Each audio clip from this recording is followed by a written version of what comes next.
하나님의 말씀 봅니다. 출애굽기 32장 30절에서 35절입니다. 출애굽기 32장 30절에서 35절 같이 보겠습니다. 이튿날 모세가 백성에게 이르되 너희가 큰 죄를 범하였도다. 내가 이제 여호와께로 올라가노니 혹 너희를 위하여 속죄가 될까 하노라 하고 모세가 여호와께로 다시 나아가 여쭈오되 슬프도소이다. 이 백성이 자기들을 위하여 금신을 만들어 싸우나니 큰 죄를 범하였나이다. 그러나 이제 그들의 죄를 사하시옵소서. 그렇지 아니하시오면 원하건대 주께서 기록하신 책에서 내 이름을 지워버려 주옵소서. 여호와께서 모세에게 이르시되 누구든지 내게 범죄하면 내가 내 책에서 그를 지워버리리라. 이제 가서 내가 내게 말한 곳으로 백성을 인도하라. 내 사자가 내 앞에서 가리라. 그러나 내가 보응할 날에는 그들의 죄를 보응하리라. 여호와께서 백성을 치시니 이는 그들이 아론이 만든 바 그 송아지를 만들었음이더라. 아멘. 신앙생활에 있어서 기도의 중요성은 아무리 강조해도 지나침이 없을 것입니다. 우리는 기도를 표현할 때에 이렇게 표현하죠. 기도는 영혼의 호흡이다. 호흡할 때 육체가 힘을 얻는 것처럼 기도할 때 우리의 영혼이 힘을 얻을 수 있습니다. 숨을 쉬면서 육체가 죽는 것처럼, 숨을 못 쉬면 육체가 죽는 것처럼 영혼도 마찬가지로 기도하지 못하면 죽어갑니다. 따라서 우리의 영혼은 기도하면 살고 기도하지 않으면 죽습니다. 이 사실을 잘 대변해 주는 중국의 속담이 있는데 다고다 능력, 소고 소능력이라고 하는 단어가 있습니다. 기도를 많이 하면 능력을 많이 얻고 기도를 적게 하면 능력을 적게 얻는다라고 하는 뜻이에요. 그러므로 기도 생활을 어떻게 하느냐에 따라서 신앙생활의 성패가 좌우된다는 것입니다. 아니, 내 인생의 전체가 좌우되는 것입니다.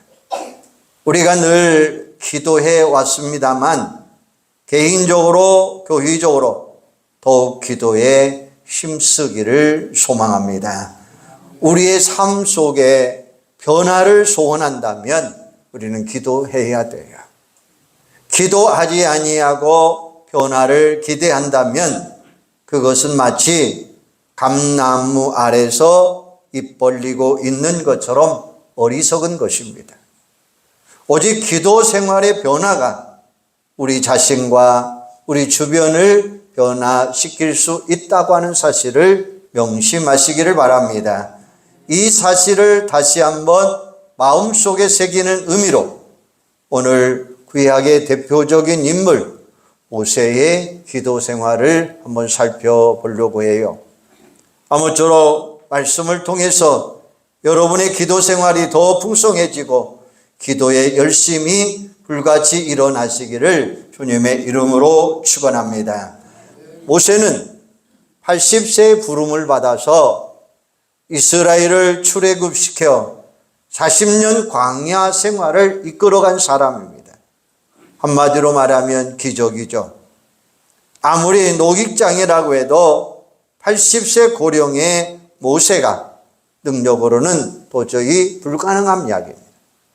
그 기적은 오직 하나님의 능력의 역사였고 모세의 기도 역시 하나님의 능력입니다. 모세는 40년 광야 생활을 기도로 이끌었어요.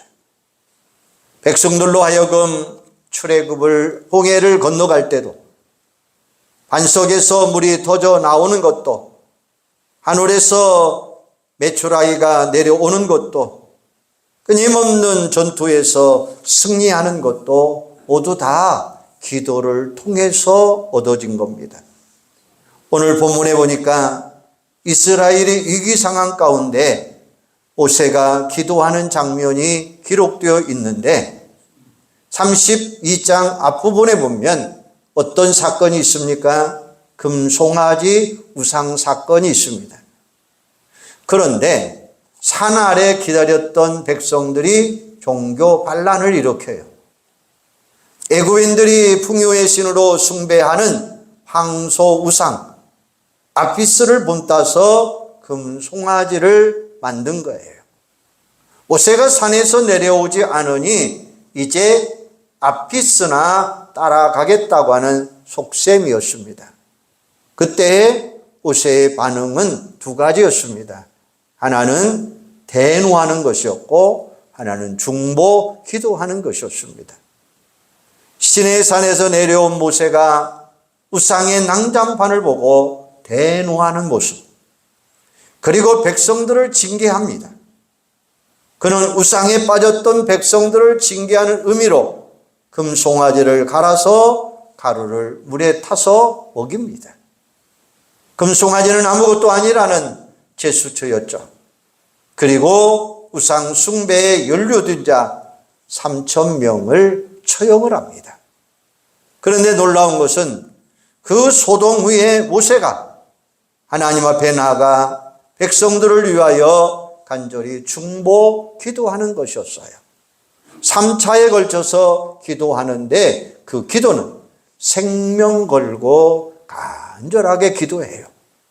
그 3차 기도는 1차는 출애굽기 32장 11절에서 14절, 2차는 32장 30절에서 35절, 3차는 33장 12절에서 16절이 되는 것을 볼 수 있어요.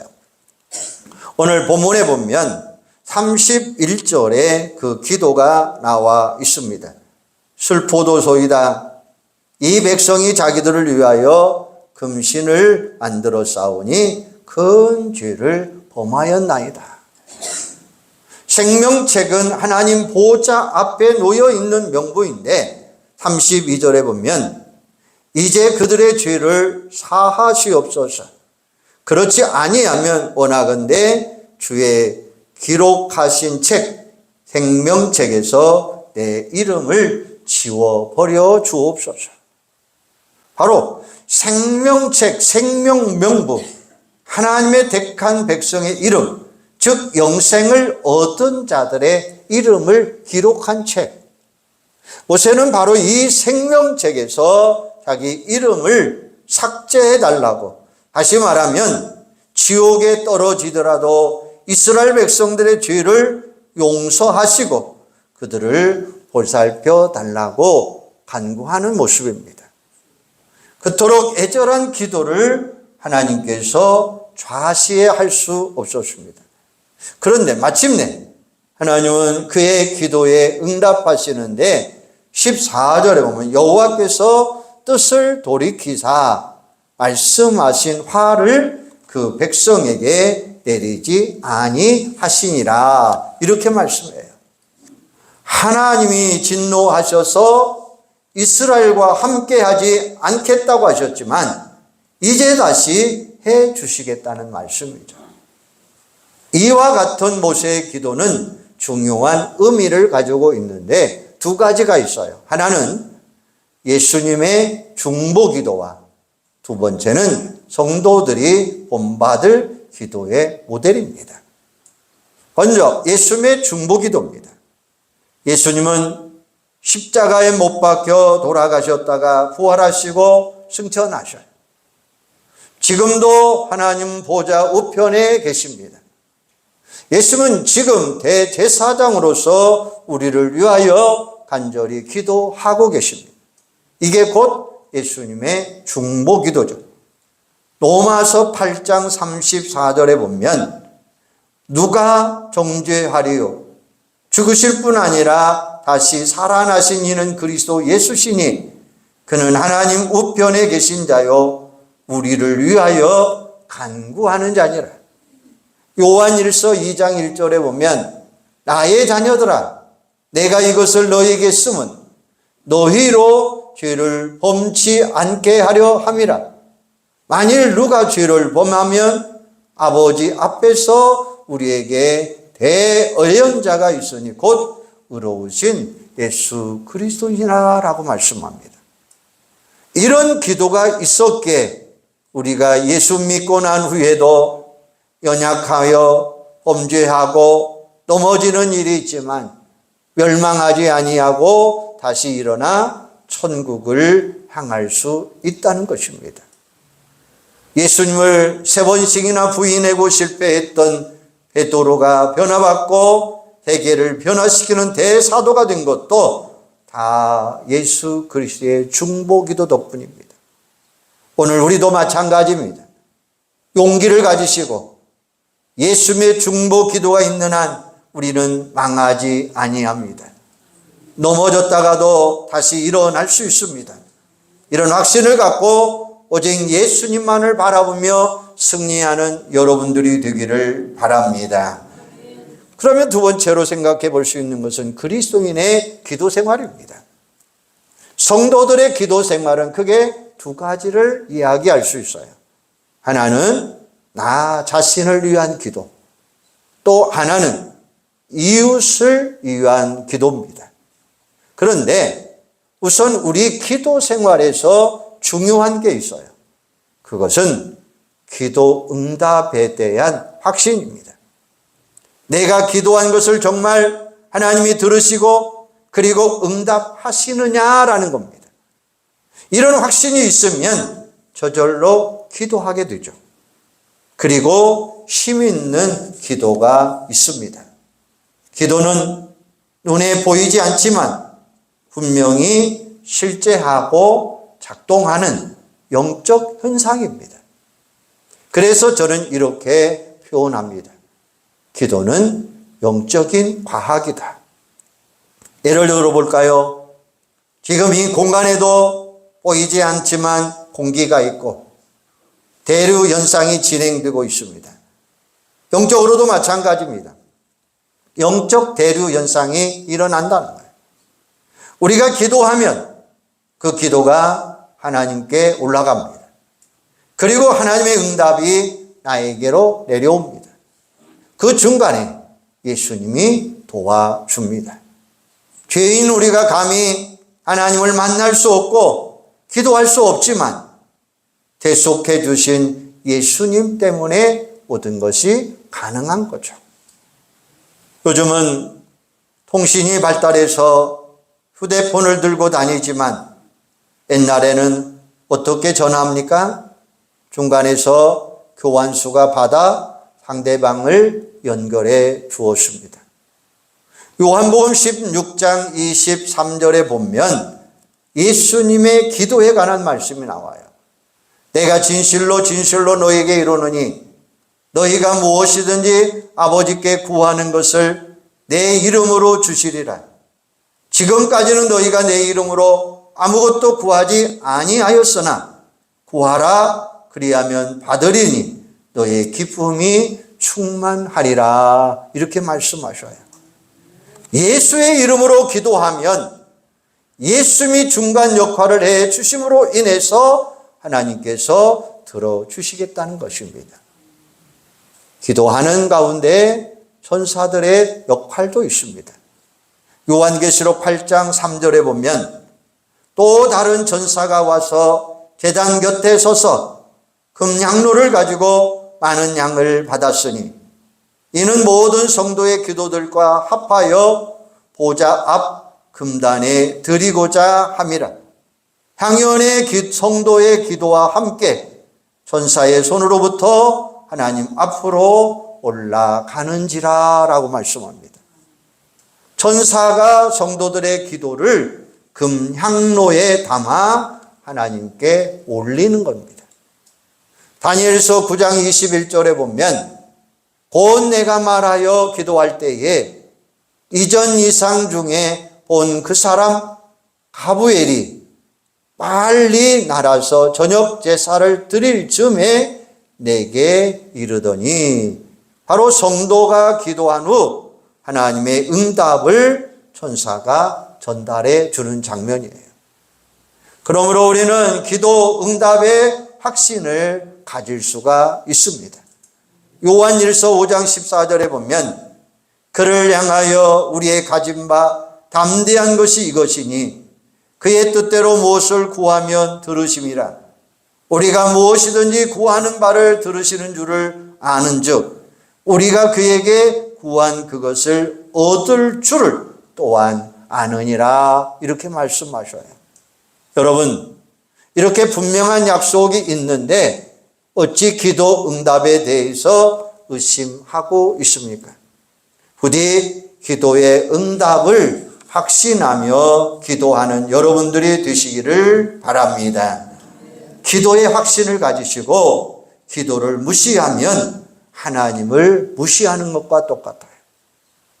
하나님은 살아계시고 우리의 기도를 들어주시는 분명한 분임을 확신하시기를 바랍니다.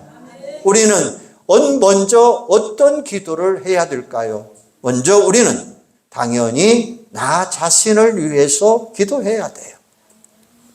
나 자신을 위해서 기도하면 그만큼 내 인생은 풍요로울 수 있어요. 인생에 놀라운 변화가 일어날 수 있습니다. 그런데 성경은 이런 기도의 특권을 이웃을 위해서도 사용하라 이렇게 명령해요.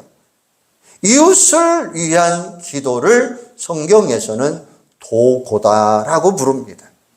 디모데전서 2장 1절에 보면, 그러므로 내가 첫째로 권하노니 모든 사람을 위하여 간구와 기도와 도구와 감사를 하되, 이렇게 말하고 있어요. 그런데 한국교회에 중보기도라고 하는 말이 보편화되면서 안 쓸 수도 없게 되어버렸어요. 하지만 우리는 기억해야 됩니다. 우리가 이웃을 위해서 기도하는 것과 예수님의 중보 기도하는 차원이 다른 거예요. 하나님과 인간 사이의 중보자는 오직 예수 그리스도 한 분밖에 없습니다. 예수님은 하나님과 우리 중간에서 기도하시고, 우리는 예수님과 이웃 중간에서 기도로 예수님이 도와주시겠다는 말씀이에요. 예를 들면 이것입니다. 어린아이가 초등학교를 졸업하고 중학교에 입학합니다. 교복을 사는데 친구가 걸립니다. 너무나 가난해서 교복 살 형편이 안 됩니다. 그래서 아버지에게 요청을 합니다. 아버지, 친구가 가난해서 교복을 못 사는데 한 벌 사서 주시면 안 되나요? 이처럼 우리가 예수님에게 다른 사람을 위해 부탁하는 거죠. 성경을 보면 이웃을 위한 기도에 관한 명령들이 곳곳에 나타나고 있는데, 그 중에 에베소 6장 18절에 보면, 모든 기도와 간구로 하되 무시로 성령 안에서 기도하고 이를 위하여 깨어 구하기를 항상 힘쓰며 여러 성도들을 위하여 구하고, 이렇게 말씀하고 계셔요. 따라서 우리는 나 자신을 위해서만 아니라 타인을 위해서 얼마든지 기도하고 기도하는 역할이 있어야 돼요. 나로서는 불가능한 일들을 전능하신 하나님 아버지께 우리는 기도할 수 있습니다. 그러면 우리 하나님은 우리의 기도를 들어주십니다. 우리는 모든 사람들을 위해 모든 문제에 관해 기도할 수 있다는 것입니다. 우리는 나와 내 가족만을 위한 이기적인 기도에서 벗어나 이타적인 기도에 힘써야 돼. 이게 바로 기도의 지경을 넓혀가는 것입니다.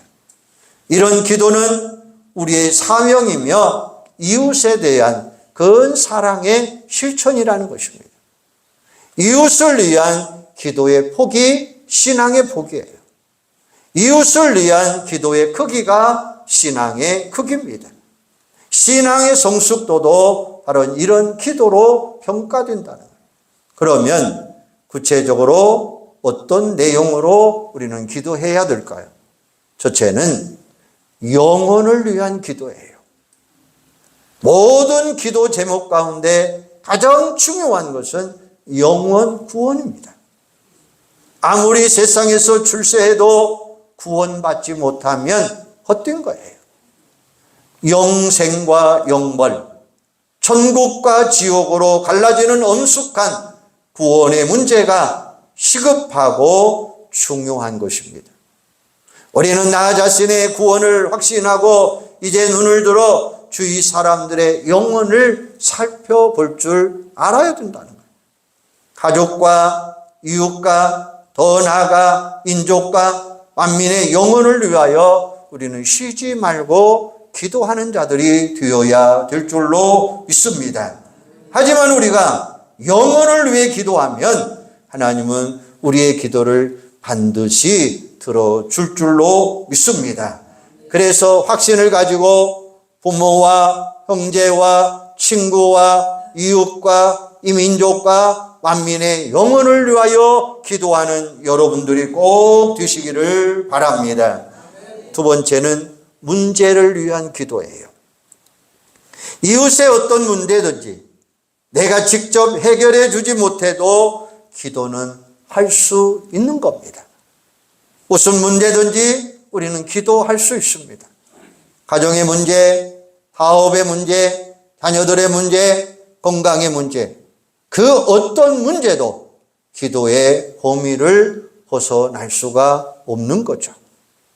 예를 들어 이웃의 질병을 위해 기도해 줄 수 있습니다. 나는 직접 고쳐줄 수 없지만 내가 기도하면 하나님은 들어주시고 응답해 주신다는 이 확신을 가지고 여러분 꼭 기도하시기를 바랍니다. 미국 샌프란시스코 종합병원에 닥터 버드라고 하는 이야기가 있습니다.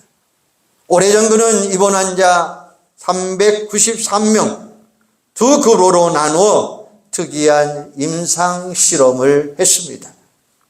A그룹은 중보 기도를 하게 하고 물론 본인들은 모르게 했습니다.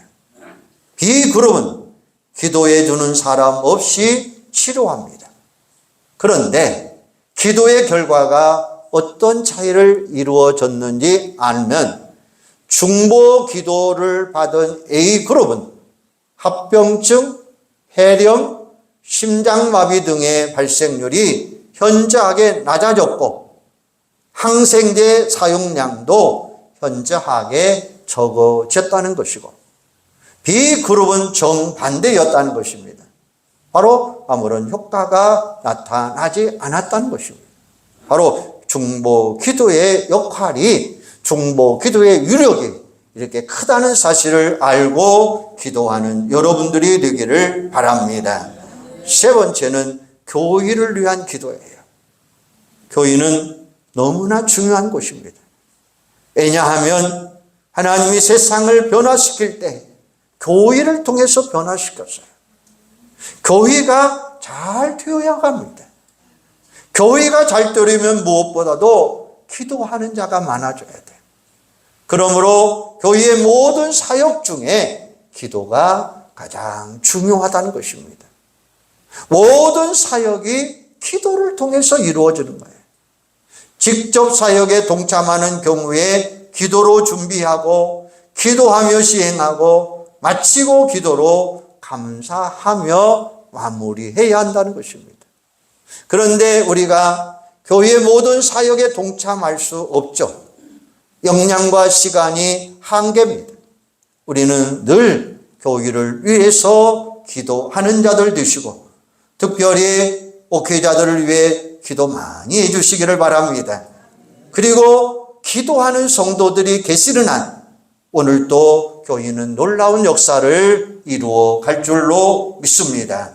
더 많이 기도하고 개인적으로 감사하며 기도하는 그런 여러분들이 되어서 우리 교회가 여러분의 삶의 기도를 통해서 확장되고 성숙해지고 부흥케 되는 역사가 일어나기를 주님의 이름으로 축원합니다. 네 번째는 나라와 민족을 위한 기도예요. 우리 같은 보통 사람들이 어떻게 나라와 민족을 변화시킬 수 있습니까? 그러나 기도는 할 수 있습니다. 보통 사람뿐만 아니라 유정자들도 마찬가지예요. 그 문제들 앞에 그들도 어쩔 줄 모르고 고민할 때가 얼마나 많습니까? 그러나 기도하면 우리 하나님은 도와주셔요. 하나님의 능력은 역사하는 줄로 믿습니다. 인간들끼리 머리를 짜내고 노력하는 것보다 더 큰 역사, 바로 그것은 하나님 앞에 기도하는 일이라고 하는 사실이에요. 기도의 사람 링컨의 이야기입니다. 백악관을 기도실로 만든 대통령 링컨, 생명말씀사에 나온 책의 이야기입니다. 링컨은 기도의 사람입니다. 링컨이 대통령이 된 후에도 너무나 기도 많이 한다고 주변 사람들이 말을 합니다. 그때마다 그는 이렇게 말합니다. 나는 내 지혜, 내 능력, 내 노력만 갖고 아무것도 할 수 없습니다. 그래서 나는 하나님의 도우심을 위해 기도하는 것입니다. 라고 이야기합니다. 그 결과 그는 남북전쟁을 승리로 이끌었고 미 합중국의 통일을 이룩하고 흑인 노예를 해방시키는 대통령이 될 수 있었던 것입니다. 그는 남북전쟁의 승리 후에 이렇게 고백합니다. 북군의 승리는 기도의 승리였습니다. 우리에게 남군의 로버트 리 같은 명장이 없었으면 오히려 다행입니다. 왜냐하면 기도로 하나님을 더욱 의지할 수 있었기 때문입니다. 라고 이야기합니다. 여러분, 우리도 마찬가지예요. 위기에 처할 때에 이 민족을 위해 기도하면 하나님은 이 민족을 도와주실 줄로 믿습니다. 기도하는 성도들이 있는 한, 한국교회가 깨어 기도하는 한, 이 나라 이 민족은 망하지 않을 것입니다. 반드시 융성케 되어서 세계 선교를 책임지는 역사가 일어나게 될 줄로 믿습니다. 그 다음에 다섯 번째는 세계와 선교를 위한 기도예요. 우리가 연약할 때 우리 교회가 엄청나게 큰 것도 아닌데 어떻게 세계를 변화시키고 세계 선교를 감당할 수 있습니까? 우리는 다른 게 아니죠. 우리의 기도를 통해서 이루어갈 수 있다는 거예요. 기도는 아무리 큰 일도 할 수 있도록 만들어주는 거예요. 우리가 기도하면 하나님께서 우리를 들어주시고 응답해 주시고 놀라운 역사로 채워주시겠다는 말씀입니다. 기도를 통해서 우리가 이렇게 엄청난 일을 할 수 있다는 사실. 그러므로 나 자신을 위해서도 기도해야 되지만 이제는 기도의 지경을 넓혀가는 여러분들이 되기를 바랍니다. 이타적인 사랑의 실천. 이렇게 사는 사람들에게 하나님은 넘치도록 축복해 주시겠다는 거예요. 이기적인 삶은 자기 혼자만 잘 되는 것 같지만 자기도 잘 될 수 없다고 하는 사실도 아셔야 돼요. 이런 이야기가 있습니다. 어느 꼬마가 말썽을 피워 부모님이 소풍을 가지 말라고 이야기했어요. 그런데 막상 소풍날이 다가오니까 안쓰러워서 한 번만 봐줄 테니까 다음부터 그러지 말고 소풍을 가라. 이렇게 허락을 합니다. 그런데 이상하게도 꼬마가 소풍 가라고 했는데 좋아하질 않아요. 오히려 울어버립니다. 이유를 물어봤더니 그 꼬마가 이렇게 대답하더라는 거예요. 늦었어요. 벌써 하나님께 그날 비 오게 해달라고 기도해버렸는데요. 라고 이야기하더라는 거예요. 얼마나 곤란합니까? 최소한 나는 잘 될 것 같지만 그렇지 않다는 거예요. 오히려 남을 위하여 기도하는 자가 더 잘 되는 역사가 있다는 사실이에요. 물질을 나누고 구제하고 그 모든 것이 더 부유할 수 있다고 하는 사실도 우리는 잠언 11장 24절을 맞추고, 기도도 마찬가지입니다. 이타적인 기도를 할 때 자신에게 득이 되고, 예수님도 마태복음 10장 12절에 보면 또 그 집에 들어가면서 평안하기를 빌라. 그 집이 이에 합당하면 너희 빈 평안이 거기 임할 것이요, 만일 합당치 아니하면 그 평안이 너희에게 돌아갈 것이니라. 이렇게 말씀하고 계셔요. 남을 위해 기도하면 상대방에게 유익한데, 혹시 합당치 않아 기도가 이루어지지 않아도 기도하는 본인에게는 유익이 온다는 사실을 우리에게 말씀하고 있는 거예요. 사랑하는 여러분, 기도는 특권이고 사명입니다. 기도하면 놀라운 일들이 벌어질 줄로 믿습니다. 나 자신을 위해 기도하며 힘쓰며 하나님의 놀라운 역사를 체험하시기를 바랍니다. 더 나아가 기도의 지경을 넓혀서 하나님의 일을, 하나님의 사명을 수행하시기를 바랍니다. 그러면 더 큰 기쁨, 감격, 보람, 그리고 풍성케 하는 축복의 역사를 누리게 될 줄로 믿습니다. 기도의 질병은 축복의 지경을 넓히는 거예요. 아무쪼록 모세와 같이 높고 큰 기도 생활로 인해서 나 자신도 승리하고 우리 주변 사람도 변화되고 역사를 일으키는 기도의 승리자들이 되시기를 주님의 이름으로 축원합니다. 기도하겠습니다. 하나님, 은혜와 사랑을 감사합니다. 우리는 사명이 있습니다. 나 자신뿐만 아니라 이웃에 대한 사랑의 실천입니다. 이웃에 대한 기도의 폭의, 신앙의 폭, 기도의 폭이 넓어지게 하여 주시옵소서. 그래서 영혼을 위한 기도, 문제를 위한 기도, 교회를 위한 기도, 나라와 민족을 위한 기도, 세계와 선교를 위한 기도의 폭이 넓혀지는 저희들이 되도록 성령님 도와주시옵소서. 아버지 하나님, 기도는 특권이고 사명입니다. 기도하면 놀라운 일들이 벌어질 줄로 믿습니다. 기도하면 놀라운 하나님의 역사가 이루어지는 줄로 믿습니다. 우리 성도들 기도의 질병을 넓혀서 하나님의 일을 잘 수행하게 하시고, 기도함으로 인해서 감격과 기쁨과 보람과 큰 축복을 누릴 수 있는 기도의 사람들이 다 되도록 성령님 함께하여 주시옵소서. 예수님의 이름으로 기도하옵나이다. 아멘.